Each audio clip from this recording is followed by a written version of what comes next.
হ্যাঁ বাবা। হ্যাঁ বাবু, কেমন আছিস? এই তো বাবা ভালো, তুমি ভালো আছো? শরীর ভালো, তবে তোকে খুব মনে পড়ছে। ঈদে কি বাড়ি আসবি না? ঈদে বাড়ি আসবো কিনা বলতে পারছি না বাবা। তোমার অ্যাকাউন্টে টাকা পাঠিয়ে দিয়েছি বাবা, আমার প্রমোশন হয়েছে, স্যালারিও বেড়েছে, পুরো 1,00,000। আলহামদুলিল্লাহ। বাবা তুমি তো বলেছিলে পিতৃদিন কখনো শোধ হয় না। তুমি 26 বছরে আমার পিছনে যত টাকা খরচ করেছো, তুমি কি জানো আগামী 5 বছরে সেই টাকা তোমায় ফিরিয়ে দিতে পারবো। আমার এখন স্যালারি মাসে 1,00,000 টাকা বাবা। ও, এই কথা।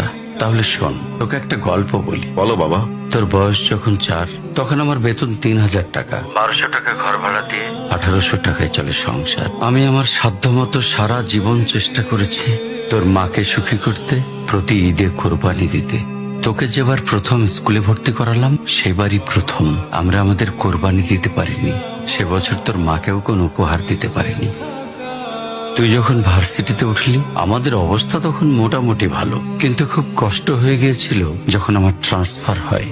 রোজ রোজ বাসে চড়ে, পায়ে হেঁটে, ঘামে ভিজে খুব দুর্বিষহ লাগছিল। একদিন শোরুম থেকে একটা বাইক দেখে আসলাম। সে রাতে আমি স্বপ্নেও দেখেছিলাম আমি বাইকে চড়ে অফিসে যাচ্ছি। কিন্তু পরের দিন তুই বায়না ধরলি, জার্নি করতে তোর কষ্ট হয়। তোর কষ্টে আমারও কষ্ট হয় বাবা। আমি বাইকটা তোকে কিনে দিয়েছিলাম। তুই এখন লাখ টাকা বেতন পাচ্ছিস, কিন্তু মনে করে দেখ, আমার সামান্য মাইনে দিয়ে ব্র্যান্ড নিউ মোবাইলে হেডফোন কানে লাগিয়ে সারা রাত গান শুনেছিস, পিকনিক করেছিস, ট্যুর করেছিস। তোর প্রতিটা দিন ছিল স্বপ্নের মতন। আর তোর টাকা নিয়ে আমি এখন হার্টের বাইপাস করাই, ডায়াবেটিক মাপাই।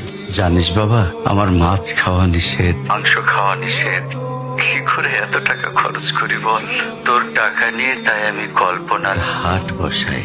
সেই হাটে আমি বাইক চালিয়ে সারা শহর ঘুরে বেড়াই, বন্ধুদের নিয়ে সিনেমা দেখতে যাই, তোর মার হাত ধরে চাঁদনি পশরের সেন্ট মার্টিনের বালুচরে হেঁটে বেড়াই। চুপ করো বাবা প্লিজ, আমি তোমার কাছে চলে আসবো।